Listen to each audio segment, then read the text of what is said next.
আরে কুটনি, আমারে দেখবি আর জ্বলবি, কিন্তু আমার মতো হতে পারবি না।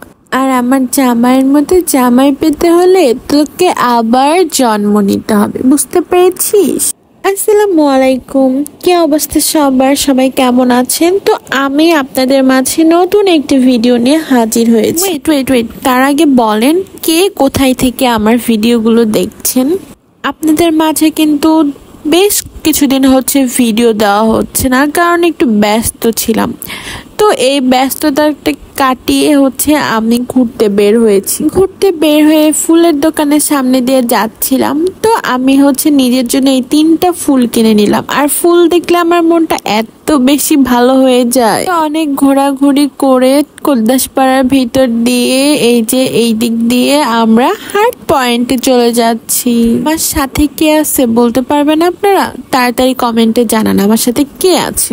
তো যাই হোক, ফুল নিয়ে কিন্তু অনেক রং ঢং করতে হবে। জীবনে রং ঢং করে কত মানুষকে যে আমি জ্বালাচ্ছি যা বলার বাহিরে। কিছু মানুষ সামান্য এই ভিডিও দেখে এত হয় যে আরো কত কিছু আপনাদের সাথে শেয়ার করি না, সেগুলো শেয়ার করলে তো আপনারা বাস্ট হয়ে যাবেন। তো সেই সব কথা বাদ দিলাম, মানে যেই দিনই সিরাজগঞ্জে ঘুরতে আসি সেই দিনই এই যে এত কাহিনী। এই জায়গাটাতে একটু নিরিবিলি পাবো, একটু ছবি টবি তুলবো, তার আর গিয়া নাই। তো এরপরে হচ্ছে ওখানে একটু বসেছিলাম, ফুল নিয়ে রং ঢং করতেছিলাম, মানে রং ঢং করাই আর কি মেয়েদের কাজ।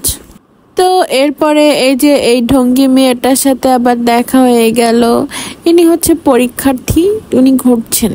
তো এরপরে আমি হচ্ছে চপ মাখা কিনে নেই চপ খাওয়ার জন্য, এত মজা ছিল এইগুলো। তো এরপরে হচ্ছে আমরা আর একটা জায়গায় যাই, জায়গাটার নাম আমার এই মুহূর্তে মনে আসছে না। সেখানে গিয়ে দোলনা দেখে দোল খাচ্ছিলাম, আমি অনেক সুন্দর করে দোল খাচ্ছিলাম। আর মানে আমার সাথে যে ব্যক্তিটা ছিল সেই ব্যক্তিটা আমাকে সুন্দর করে দোল দিচ্ছিল। আচ্ছা, এই দেখুন তো, এখানে কিন্তু কেউ নয়। এই জিনিসটা কেন একা ঘুরছে, মানে ব্যাপারটা বুঝলাম না, অনেক ভয় পেয়ে যাচ্ছিলাম। তো এরপরে আমরা কিন্তু আবার আরেকটা রেস্টুরেন্টে যাই। সেখানে গিয়ে হচ্ছে আমি চা খাবো।